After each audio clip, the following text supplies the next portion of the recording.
वो क्या चीजें थी जिनकी बदौलत आपने अपने अकायद पर सवाल उठाया? 9/11 ने आपकी जिंदगी को कैसे मुतासर किया?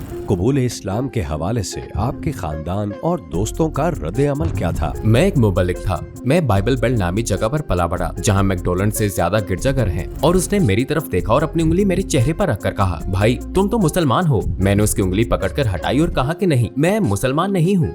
मेरे नाम के साथ ये लफ्ज कभी नहीं जुड़ेगा। उन्होंने कहा कि FBI आ गई है। आपने क्या किया है? आप हमारे खानदान के लिए बाइस शर्म हैं। आपने क्या किया है? और फिर उस बंदे ने क्लाशनकोफ तान ली। मेरे साथ जो दो लोग थे वो जमीन पर लेट गए। मैंने देखा और कहा, ला इलाहा इल्लल्लाहु मुहम्मदुर रसूलुल्लाह। अस्सलामु अलैकुम वरहमतुल्लाहि वबरकातुहू। मैं हारून हूँ। मैं एक नौ मुस्लिम हूँ। मेरी उम्र 43 साल है। मैं जनूबी मिसिसिपी में रहता हूँ। मेरे पास एक फार्म है। मैं एक किसान हूँ। मैं 1998-99 के आसपास मुसलमान हुआ था। मैं सऊदी अरब में रहा। मैं 20 साल की उम्र में वहां गया था। मैं वहां 10 साल रहा। फिर मैं वापस अमेरिका चला गया, जहां मैं भी रहता हूँ। वो क्या चीजें थी जिनकी बदौलत आपने अपने अकायद पर सवाल उठाया? तो मैं एक जनूबी बपतिस्मा देने वाला बैप्टिस्ट ईसाई था। मैं एक ऐसी जगह पर पला बड़ा हूँ जिसे बाइबल बेल्ट कहा जाता है, जहाँ मैकडोनल्ड से ज्यादा गिरजाघर हैं। मैंने बाइबल का मुतालिया किया। मैं यूथ मिनिस्टर था। मैं एक मुबल्लिग था। मैंने ग्वाटेमाला में एक मिशन पर खिदमत अंजाम दी। जब मैंने ईसाईयत तरक की तो मैं जनूबी बपतिस्मा देने वाले चर्च में यूथ मिनिस्टर था। इस तरह मेरी यहाँ उस तरफ रहनुमाई हुई। आपने इस्लाम के बारे में पहली बार क्या सुना? मैं हाई स्कूल में था और वहां मैंने सीखा। वो हमें मुख्तलिफ मज़ाहिब, हिंदू मत, यहूदियत, ईसाईयत और इस्लाम के बारे में पढ़ाते थे।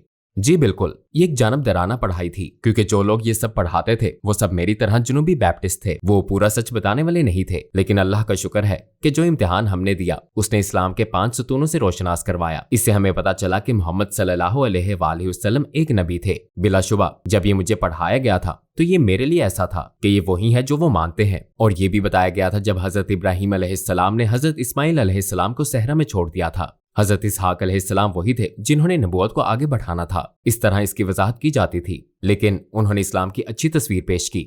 इसमें दीन को नुकसान पहुंचाने वाली किसी बात का जिक्र नहीं था। मतलब इस तरह कहते थे कि वो दीन उनके लिए और ये दीन हमारे लिए है। वो क्या ख्याल था जिसकी बदौलत आपने अपने अकायद पर सवाल उठाया? बाइबल का बाब नया अहदनामा में हजरत ईसा अलैहिस्सलाम की हयात का ईसाईयत के अकायद के साथ मुताला किया कि जिसके मुताबिक हजरत ईसा अलैहिस्सलाम खुदा और खुदा के बेटे थे। इस बात ने मुझे मुतनफ्फर कर दिया, क्योंकि आप अलैहिस्सलाम ने कभी नहीं फरमाया कि मैं तुम्हारा खुदा हूँ और मुझसे मांगो। ये बात बाद में रसूल के हवारी के साथ मुतारफ हुई। और मैथ्यू की किताब में भी यही है कि एक जगह है, वहां आप अलैहिस्सलाम अपने 3 साथियों या सहाबा के साथ थे। आप अलैहिस्सलाम 3 हवारियों के साथ थे और वो एक बाग में जा रहे थे, जहां अलैहिस्सलाम ने उन तीनों से फरमाया, आप फरमाते हैं कि यहाँ रुक जाएं, क्योंकि उन्होंने मुझे ढूंढ निकाला तो वो मुझे मार डालेंगे। ये खालिस इंसानी खसलत थी। ये ऐसा है कि अगर ऐसी सूरत हाल में अगर कोई खुदा होता तो वो कहता कि मुझे कोई परवाह नहीं कि तुम क्या करते हो, मैं जरूर जाऊंगा, मुझे कोई फर्क नहीं पड़ता। तो कम से कम यही वो चीज थी जो मैं जानता था कि सच है। और फिर मैंने अकेले में खुदा से दुआ की, और मैं कहता हूँ कि यही वो इर्तकाई अमल था जिसकी बदौलत मैं मुसलमान हुआ। क्या आप हमें ईसाईयत से इस्लाम तक अपने सफर के बारे में बता सकते हैं? अस्सलामुअलैकुम भाई और बहनों, हमने देखा है कि हमारे 80% नाजरीन बाशुमूल इस वीडियो के ने हमारे चैनल को सब्सक्राइब नहीं किया है। जैसा कि आप जानते हैं, हम एक गैर मुनाफा बख्श तंजीम है और हमने अपनी वीडियोस पर एड्स बंद रखी हैं। लिहाजा हम सिर्फ इसलिए कह रहे हैं ताकि सच्चाई को फैलाया जाए। ये एक छोटा सा अमल लग सकता है, लेकिन इंशाअल्लाह ये बहुत से लोगों के लिए रहनुमाई का जरिया होगा। आइए अब सब्सक्राइब बटन पर क्लिक करें और एक साथ चलें अब्दियत की तरफ। क्या आप हमें ईसाईयत से इस्लाम तक अपने सफर के बारे में बता सकते हैं? मैं आपको किस्सा सुनाता हूँ कि ये कैसे हुआ। मैं 19 साल या शायद 20 साल के लगभग था। मैं गाड़ी में चढ़ जा रहा था। अपने 15 से 18 साल की उम्र वाले नौजवानों को पढ़ाने जा रहा था। मैं इसी उम्र के नौजवानों को पढ़ाता था। मेरे अंदर एक जंग चल रही थी। मतलब मुझे खुदा की अशद जरूरत थी। मुझे अपनी जिंदगी में इसकी जरूरत थी। मुझे खुदा की तरफ ले जाने वाले सही रास्ते की जरूरत थी। मैं वहां बैठा हुआ था। मेरे मुंह में चिंगम थी। मैं चिंगम चबा रहा था और मिसिसिपी के एक शाहरा पर गिरजाघर की तरफ अपनी फोर्ड F-150 चला रहा था। मैंने दुआ की, ऐ खुदा मुझे रास्ता दिखा दे, मुझे वो रास्ता दिखा दे जिसमें तू चाहता है कि मैं चलूं। मुझे सच दिखा दे, मुझे अभी इसकी जरूरत है। प्लीज मेरे खुदा, मुझे रहनुमाई की जरूरत है। ये सब मैं अपने दिल ही दिल में कह रहा था। पता है, मैं इस चिंगम को मुंह से निकालकर बगैर देखे फेंक रहा हूँ। और मैंने तहिया किया, अगर ये इस खिड़की से बाहर चली गई तो मैं इस बात पर मजीद यकीन नहीं करूंगा कि हजरत ईसा अलैहिस्सलाम खुदा हैं। और मैं खुदा से दुआ करता रहूंगा। फिर मैंने वो चिंगम फेंक दी। फिर मैंने अपना सर मोड़कर देखा, मैंने नीचे देखा। फिर मैंने गाड़ी सड़क के किनारे रोकी। मैं बाहर निकला और ट्रक के गिर्द घूमकर दरवाजा खोला। मैंने ऊपर नीचे देखा, चिंगम गायब थी। मैं ट्रक में वापस बैठा और गिरजाघर जाकर एक तरफ रोक दिया। चुनाचे इस वाक्य के रोनमा होने के बाद मैं एक ऐसे शख्स से मिला जिसे मैं कॉलेज के वक्त से जानता था। वो सऊदी अरब से है। उसका नाम अली अल कामदी है। उसका ताल्लुक सऊदी अरब के इंतहाई जनूबी शहर से है जिसका नाम बीशा है। हमारी मुलाकात हुई। उसने मुझसे पूछा कि तुम्हारा मजहब क्या है। मैंने ऐसे बताया। मैंने कहा मेरा कोई मजहब नहीं है। उसने कहा कि ये क्या बात हुई, इसका क्या मतलब है, बगैर मजहब के तो कोई भी नहीं होता, आपका अकीदा क्या है। मैंने कहा कि मैं खुदा की इबादत करता हूँ। और उसने कहा ठीक है, मतलब तुम ईसाई हो। मैंने कहा नहीं, मैं ईसाई नहीं हूँ। उसने कहा ठीक है, हजरत ईसा अलैहिस्सलाम के हवाले से आपका क्या ख्याल है। मैंने कहा वो नबी हैं, वो भी मेरे और आपकी तरह एक इंसान है। उसने कहा तो वो खुदा के बेटे नहीं है। और मैंने कहा नहीं, वो एक इंसान है, वो एक नबी हैं जिन्होंने अपनी तालीमात हम तक पहुंचाई। और पता है कि मैं आप अलैहिस्सलाम की रिसालत और तालीमात पर यकीन रखता हूँ कि वो सच है। और उसने कहा ठीक है, हजरत मोहम्मद सल्लल्लाहु अलैहि वसल्लम के बारे में आपका क्या ख्याल है। और मैंने कहा अच्छा। उसने कहा क्या आप नबी करीम सल्लल्लाहु अलैहि वसल्लम को नबी समझते हैं। मैंने कहा हाँ, मैं समझता हूँ। मैंने कहा जी हाँ, मैं तस्लीम करता हूँ कि आप सल्लल्लाहु अलैहि वसल्लम नबी हैं, लेकिन मेरा नहीं ख्याल कि आप सल्लल्लाहु अलैहि वसल्लम की तालीमात मेरे लिए हैं। मुझे यकीन है कि दूसरे किस्म के गिरोह के लोगों के लिए हैं। और उसने मेरी तरफ देखा और अपनी उंगली मेरे चेहरे पर रखकर कहा कि भाई आप तो मुसलमान हैं। मैंने उसकी उंगली हटाकर कहा कि नहीं। मैंने कहा मैं मुसलमान नहीं हूँ, मेरा नाम और ये लफ्ज कभी नहीं जोड़ेंगे। तो उस दिन मेरे अंदर कुछ हो रहा था, जैसे कोई नुक्ता सा मेरे दिल में जाहिर हुआ। उस दिन मेरे पास मेरा पुराना पैकर बेल था। आपको पता है कि आजकल बहुत से लोग पैकर बेल के बारे में नहीं जानते क्योंकि अब ये मौजूद नहीं है। तो मेरा इरादा था कि मैं वहां जाकर जीविस से पूछूंगा, जो कि उस वक्त गूगल की तरह था। लिहाजा मैं जीविस से सिर्फ इस्लामी मौजूआत के बारे में पूछूंगा।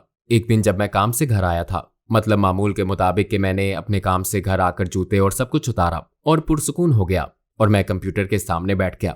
आप जानते हैं इस्लाम क्या है, तो इस पर मुझे इस्लाम के 5 सतून की मालूमात मिली। जब मैंने वो सब पढ़ लिया तो मैंने बेख्तियार ला इलाहा इल्लल्लाहु मुहम्मदुर रसूलुल्लाह पढ़ा और मैं दिल से इस पर ईमान लाया। और फिर मैंने हज और रोजे के बारे में पढ़ा, ज़कात अदा करना, नमाज अदा करना, ये के बाद दीगरे सब अरकान पढ़े। और इसके बाद मेरे अंदर कुछ रोशन हो गया। मैं इसकी वजाहत नहीं कर सकता। ऐसा लगता था जैसे मेरे दिल का रंग बदल रहा हो, जैसे मेरे अंदर कुछ रोशन हो गया हो। फिर जब मैं 5 अरकान का मुताला कर चुका, मैं जानता था कि मुझे भटकने की जरूरत नहीं है, बस ये मेरी मंजिल है जिसकी तरफ मुझे जाना है। और इसमें एक लिंक भी था कि मुसलमान कैसे बनते हैं। लिहाजा मैंने इस लिंक पर क्लिक किया और एक छोटी सी PDF थी जिसे मैंने खोला। मैंने कागज का ये टुकड़ा थामा और फिर मुझे लगा कि मैं बाथरूम चला गया हूँ। मैंने अपनी गवाही बाथरूम में खुद दी। मैं बाथरूम में चला गया।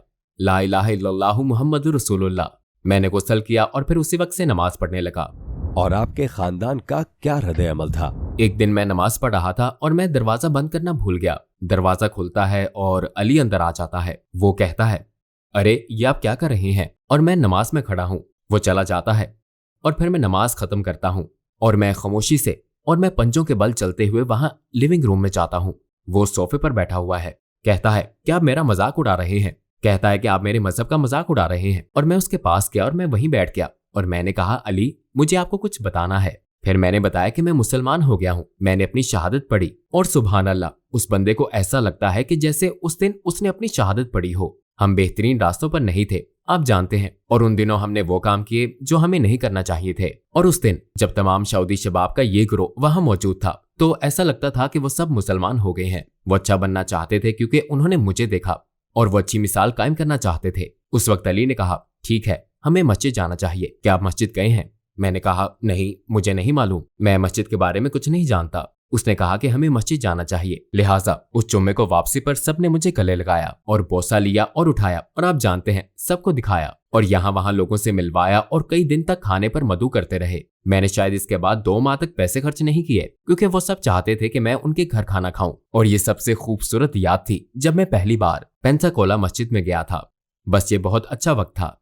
फिर मेरे दादा को दिल का दौरा पड़ा और वो अस्पताल में थे और मैं पेंसाकोला फ्लोरिडा से वापस आ रहा था, जहां मुझे उनके साथ अस्पताल में क्याम करना था, जहां एक वेटिंग रूम था और टेलीफोन भी था, जहां एक बंदा हमेशा फोन के पास बैठा रहता था ताकि वो वहां मौजूद फैमिलीज के लिए आने वाले फोन को रिसीव कर सके। चुनाचे मैं वहां बैठा हुआ था और मेरे इस्लामी भाई जानते थे कि मैं यहाँ हूँ। मेरे दादा बीमार हैं और वहाँ एक सऊदी भाई था उसका नाम मोहम्मद था, वो भी वहीं बैठा था। और फिर फोन बजा। फिर मेरी आंटी, जिनकी आवाज खानदान में सबसे ज्यादा तेज है, उनकी आवाज दूर तक भी सुनाई देती है। फोन की घंटी बजती है तो वो फौरन फोन उठाती हैं। मुझे उस गुफ्तगू का तो इल्म नहीं था, लेकिन मैं अंदाजा कर सकता हूँ कि वहाँ क्या कहा गया। यहीं के क्या हारून मौजूद है? और फिर मेरी खाला ने आवाज लगाई, हारून, हारून, क्या यहाँ कोई हारून है? हारून की फैमिली? और मैं अपनी कुर्सी में दुबक गया। और फिर मोहम्मद बताता है कि ओह रुको, ये कार्ली है। क्या कार्ली यहाँ है? और फिर मेरी खाला मुतजस्सिस थी, अब वो हैरतज़दा है तो उनके तासुरात ऐसे सुनाई दिए, हैं कार्ली? इस्लाम?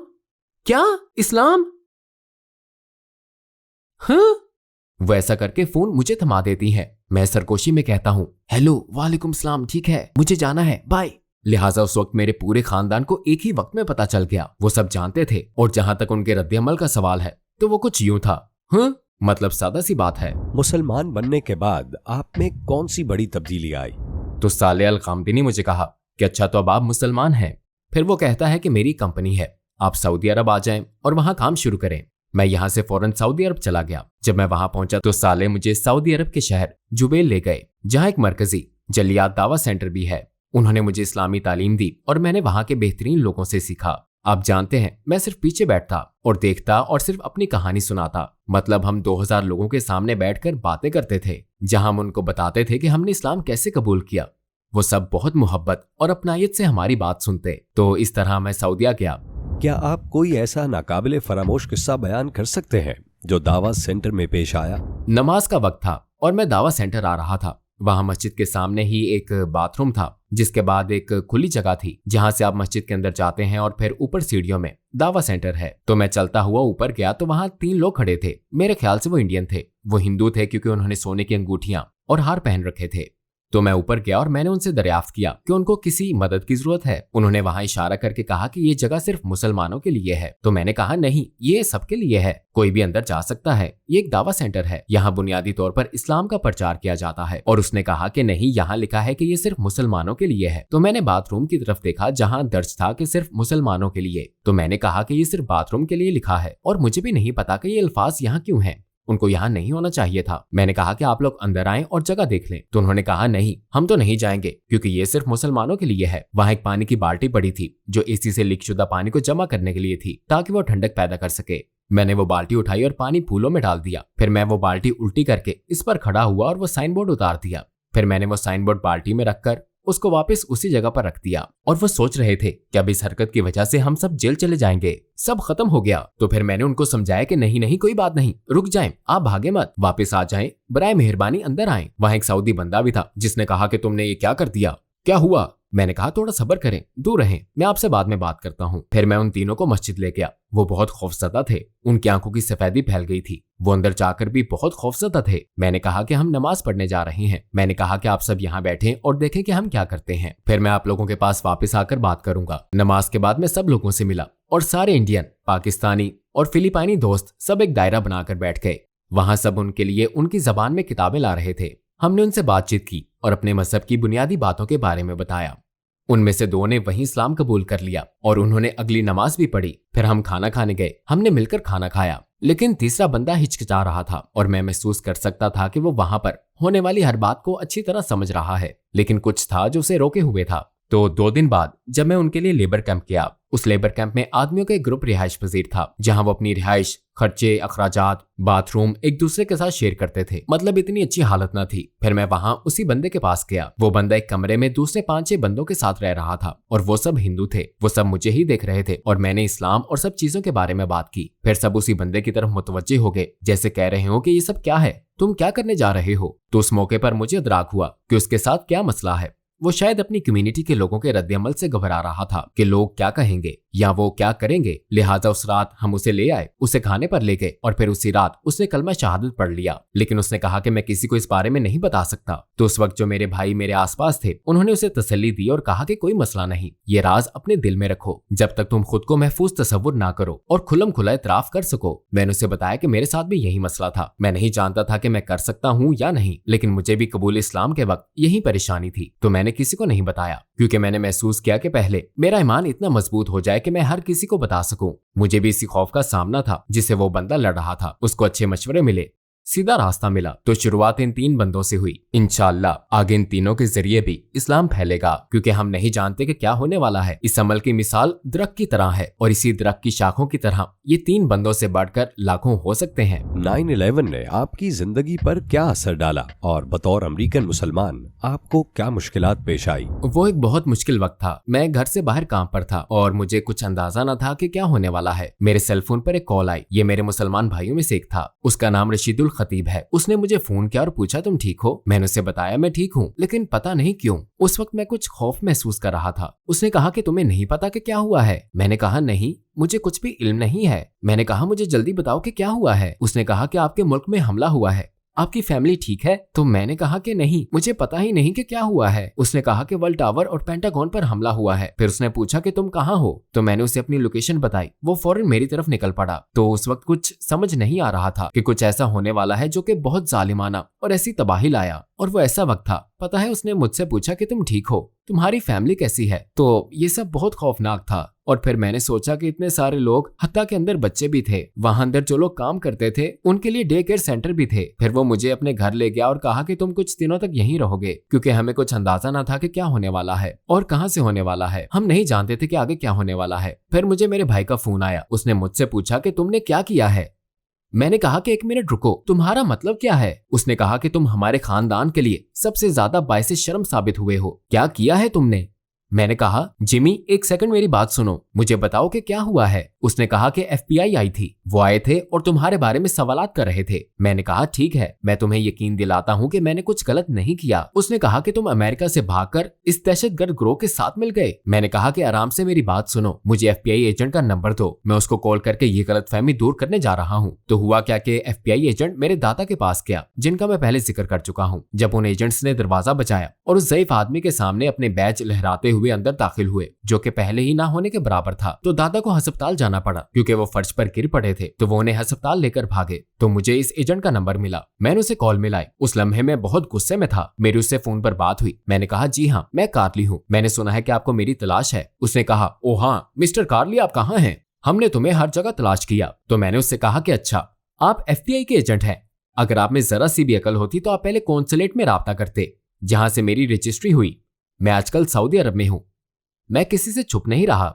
उसने कहा अच्छा, हमने आपसे बात करनी है, हम आपको तलाश कर रहे थे, हमने आपसे कुछ सवालात पूछने हैं। मैंने कहा ठीक है, लेकिन अगर तुमने मेरे किसी और फैमिली मेंबर को तंग किया तो मैं अमेरिका वापस आकर तुम्हें ढूंढकर तुम्हारे ऑफिस में आकर तुम्हें ऐसा सबक सिखाऊंगा कि तुम याद रखोगे। उसने कहा कि आप जानते हैं कि आप मुझे धमकियां दे रहे हैं। मैंने कहा जी हाँ, मुझे पता है कि मैं आपको धमका रहा हूँ। मैंने कहा अब तुम किसी दूसरे फैमिली मेंबर या दोस्त या किसी ऐसे बंदे के पास नहीं जाओगे जिसका मुझसे ताल्लुक है। उसने कहा ठीक है, हमें आपसे कुछ पूछना है।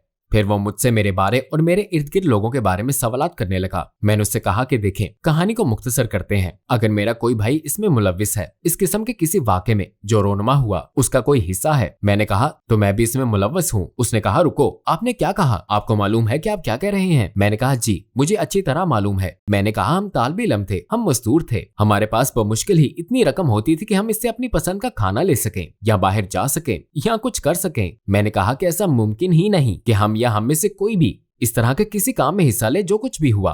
मैंने कहा मजीद ये कि ये कोई इस्लामी अमल नहीं है, ये सिर्फ दहशतगर्दों का अमल है जो हम नहीं हैं। तो हमारी गुफ्तगू कुछ लंबी हो गई, लेकिन एक बात यकीनी थी कि मैं नहीं चाहता था कि मेरी फैमिली को कोई भी नुकसान पहुंचे। मैं नहीं चाहता था कि लोग मुझे इसका हिस्सा समझें।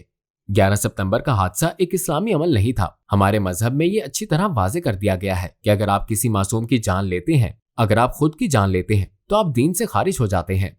कुछ ऐसे लोग मौजूद हैं जिनको गुमराह किया गया है और वो नफरत और बुराई फैलाते हैं और उन्हें इस किस्म की जिंदगी पसंद है। वो हकीकत में हमारे मजहब के पैरोकार नहीं है, क्योंकि हमारा दीन अमन को फरोग देता है एक खुदा के नाम पर, और ये इसके नाम में है अल-सलाम, और ये अमन है। और अगर हमारे दीन का नाम ही अमन है तो ये कैसे मुमकिन है कि इतने खतरनाक और दहशतगर्द लोग इस दीन में हों? अगर आप जाएं और तालीमात पर अमल करें और कुरान करीम और नबी सल्लल्लाहु अलैहि वसल्लम की सुन्नत पर गौर करें तो आपको मालूम होगा कि कैसा दीन है।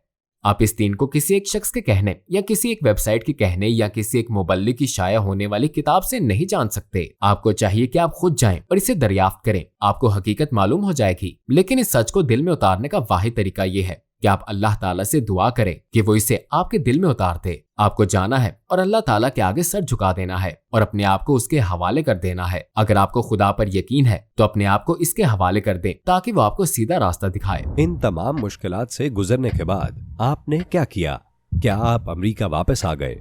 9/11 के बाद मैं सऊदी अरब में ही मुकीम रहा। हर एक को अमेरिका पसंद था। 11 सितंबर के बाद हर एक को अमेरिका से ही हमदर्दी थी और वो अमेरिका का ही साथ दे रहे थे। और हर एक, आप जानते हैं कि इस खौफनाक वाक़े के बारे में जो कि रोनमा हुआ, आपको पता है ये बहुत खौफनाक था। इसने सब तब्दील कर दिया और मैं वो दिन कभी फरामोश नहीं कर सकता जब अमेरिकी अफवाज अफगानिस्तान में दाखिल हुई। उस दिन सारी दुनिया तब्दील हो गई, सारी इस्लामी बरादरी तब्दील हो गई। उस दिन मैं मैकडॉनल्ड से बाहर निकल रहा था, मैं काम कर रहा था। मैं मैकडॉनल्ड से बाहर निकला, मैंने सफेद शर्ट और टाई वगैरह पहनी हुई थी। आप जानते हैं जैसे कि एक सफेद फार्म होता है, तो मैं वहां खड़ा था। वहां पर बच्चों का एक ग्रुप मौजूद था। उस बच्चों के ग्रुप की तरफ से एन मेरी टाई के दरमियान थूक आ लगा तो मैंने इस जगह को देखा और इससे पहले मुझ पर कभी थूका नहीं गया था और मुझे यकीन नहीं आ रहा था कि मेरे साथ भी ऐसा हो सकता है। आप जानते हैं कि कैसे मुझ पर थूका गया। इस मौके पर फिर ऐसे तमाम वाकयात और बहुत से हमले जो अमेरिकियों पर हुए, कंपाउंड्स के अंदर लोगों को कत्ल किया गया। आप जानते हैं ये लोग इस्लाम के दुश्मन जो दहशतगर्द हैं, वो लोगों को उनके घरों में ढूंढ रहे थे। तो मुझे इस मौके पर मुहतात रहने की जरूरत थी। मेरे सारे दोस्तों ने कहा कि तुम बाहर मत निकलो, घर पर ही रहो, तुम बाहर गलियों में नहीं जा सकते। उस वक्त मेरी अरबी इतनी अच्छी थी कि जब मैं अरबी बोलता था तो लोगों को यकीन दिलाना मुश्किल हो जाता था कि मैं कोई अरब नहीं हूँ या किसी मुसलमान मुल्क से नहीं हूँ। तो जब हम बाहर निकलते तो लोग कहते हेलो, आप कैसे हैं, और मैं अरबी में कहता कि क्या कहना चाहते हैं, आपको क्या चाहिए। वो कहते आप अमेरिका से हैं। ओ माफ कीजिएगा, मैं समझा कि आप अमेरिका से हैं। मैं कहता औजुबिल्लाहि हस्बी अल्लाहु व निअमुल वकील, अन्ना अमेरिकी हरामुल्लाइक। पता है मैं कहता था कि मैं अमेरिकी नहीं हूँ और उस वक्त इस तरह से मैंने खुद को बचाया। जहां हम गली में अपने एक भाई का इंतजार कर रहे थे, वहां पर एक खतरनाक आदमी घूम रहा था। मैंने उसे एक दफा देखा, फिर दूसरी दफा देखा। मैं हमेशा खबरदार रहता हूँ कि मेरे इर्द गिर्द क्या हो रहा है, और खास तौर पर उस वक्त जब वो खतरनाक बंदा आया और रुका। उस बंदे ने खिड़की से एक रूसी साख्त की क्लाशनकोफ निकाली। बाहर मेरे साथ जो 2 लोग थे वो फौरन जमीन पर लेट गए और मैं खड़ा था और सोच रहा था कि अगर ये गोली चलाने वाला है तो ये मर जाएंगे, हम सब मर जाएंगे। ना मैं इधर भाग सकता हूँ ना उधर। मैंने देखा और कहा ला इलाहा इल्लल्लाहु मुहम्मद रसूलुल्लाह। उसने बंदूक दोबारा गाड़ी में अंदर कर ली और कहा तुम्हें माफ कर दिया, और वहां से चला गया। ये शहादत, मेरा मतलब है ये मेरे लिए हिफाजत थी। उस दिन से लेकर जब मैं गुसल खाने में था, इस दिन तक जब मैंने मुसल्ला बंदे का सामना किया। क्या अमेरिका आप और आपके खानदान के लिए मजहब के एतबार से रहने के लिए एक मुनासिब जगह है? एक ऐसा मुल्क जिसकी बुनियाद दूसरों को अपनाने पर हो। आप जानते हैं कि ये एक अपनाने वाला मुल्क है। फिर भी कानून और मुआशरा बिल्कुल इसी तरह जैसे आप कहीं जाते हैं। कानून ये कहता है कि मुझे हक है कि मैं किसी भी ऐसे मजहब पर अमल करूं जिस पर मैं चाहता हूं। तो मुआशरा थोड़ा मुख्तलिफ है। तो दर हकीकत हमें समाजी तौर पर कबूल नहीं किया जाता। मेरे बच्चों के साथ स्कूल में काफी मसाइल रहे हैं। मैंने कुछ लोगों को बताया कि मैं मुसलमान हूँ तो उनसे दोबारा कभी बात नहीं हुई। मेरे दोस्त थे जो आप जानते हैं चर्च में थे और वो हमसे कोई ताल्लुक नहीं रखना चाहते, और इसी वजह से मैंने दोस्तों को खो दिया। मैं किसी के पास जाकर ये नहीं कह सकता कि मैं मुसलमान हूँ। एक वक्त मैं एक कंपनी में काम करता था तो मेरी तरक्की के सिलसिले में एक सवाल ये था। तो ये तरक्की मैनेजर जो वहां मौजूद था उसने मुझे बताया कि मेरे मजहब पर सवाल उठ रहे थे। उसने कहा कि हमने दरअसल तुम्हारे मजहब पर तबादला ख्याल किया और हम नहीं जानते थे कि ये दुरुस्त होगा कि आपको ऐसे ओहदे पर रखा जाए जहां आपको भेजा जा रहा था। और अमेरिकी कानून के मुताबिक उस वक्त मैं उस कंपनी का मालिक बन सकता था। आप जानते हैं उन सब की नौकरी खत्म हो सकती थी। वो मुझे एक चेक भेज सकते थे, आप जानते हैं मेरी बाकी सारी जिंदगी की कफालत के लिए, क्योंकि उन्होंने जो कुछ कहा था इसकी वजह से। लेकिन जब मैंने वो सब सुना तो मेरे लिए एक रास्ता खुल गया कि मैं उनको बताऊं कि मैं किस पर ईमान रखता हूँ। तो मैंने मजीद मौके तलाश किए और मैं अपने दीन को मजीद कोई नुकसान नहीं पहुंचाना चाहता था। आप खबरों में आ जाते हैं एक मुसलमान शख्स को $2 मिलियन मिले क्योंकि जॉब इंटरव्यू के दौरान उसकी तौहीन की गई थी। मैं मजहब को नुकसान नहीं पहुंचाना चाहता था। मैं हर उस मौके को हासिल करना चाहता था जब मैं अपनी बात पहुंचा सकूं, और मैंने यही किया। हमें अमेरिका में मोहतात रहने की जरूरत है, लेकिन ये इंसाफ की सरजमीन है। आपको परेशान होने की जरूरत नहीं, आपको हमेशा इंसाफ मिलेगा, हमेशा मिलेगा जहां तक कवानीन का ताल्लुक है। लेकिन समाजी तौर पर कुछ नहीं कह सकता। जब मैं अमेरिका की मस्जिद की तरफ जा रहा था मुझे बाहर निकाला गया और अचानक ही मेरी गाड़ी की हेडलाइट्स में से एक बुझ गई। तो जब मुझे डिप्टी शेरिफ के पास ले जाया गया वहां पर 3 गाड़ियां थी। मुझे नहीं मालूम कि इतनी ज्यादा क्यों थी। तो मैंने कहा कि मैं एक यूट्यूबर हूँ, अगर मैं कोई वीडियो बनाऊं तो आपको एतराज होगा। उसने कहा नहीं आप जाएं, आप बना सकते हैं। तो मैंने कैमरा निकाला और मैंने कहा कि मुझे वीडियो बनाने में कुछ मुश्किल हो रही है। मेरा ख्याल है कि मेरा कैमरा फुल हो गया है। तो मैं बाहर निकल गया और बराह रास्त रिकॉर्डिंग शुरू कर दी। मैंने कहा कि मैं बराह रास्त रिकॉर्डिंग कर रहा हूँ। मैंने फोन को अपनी कार के पीछे सेट किया और ये पुलिस ऑफिसर आ रहा था। वो नहीं जानता था आप जानते हैं, वो आए और हर चीज को चेक किया। मुझे गिरफ्तार नहीं किया गया, मेरा कोई मुजरमाना पस मंजर नहीं। उसने मुझे कहा कि तुम्हें अपनी हेडलाइट ठीक करनी चाहिए और मैंने कहा कि मैं कर दूंगा, और ये कि मैं मुतजस्सिस हूँ। उसने कहा कि मुझे सिर्फ यही पता करना था और मैं जानता था कि वो दर हकीकत क्या ठीक करने के लिए कह रहा था। मैंने कहा ठीक है, ये मेरा दरवाजा है और ये मेरे लिए मौका है। तो आप जानते हैं कि वो सारी नीली बत्तियां जो पस मंजर में चमक रही हैं, और मैं यही हूँ, हारून नामी अमेरिकी नौ मुस्लिम जो दावा से लोगों को ठीक करता है, जो एक पुलिस ऑफिसर और 7-8 दूसरे लोगों को दावा देने की कोशिश कर रहा है, जिनके पास आतिशी असला और शिकारी कुत्ते वगैरह मौजूद हैं। उसने कहा कि मुझे कुछ पूछना है, तुम्हारा यूट्यूब चैनल किस बारे में है?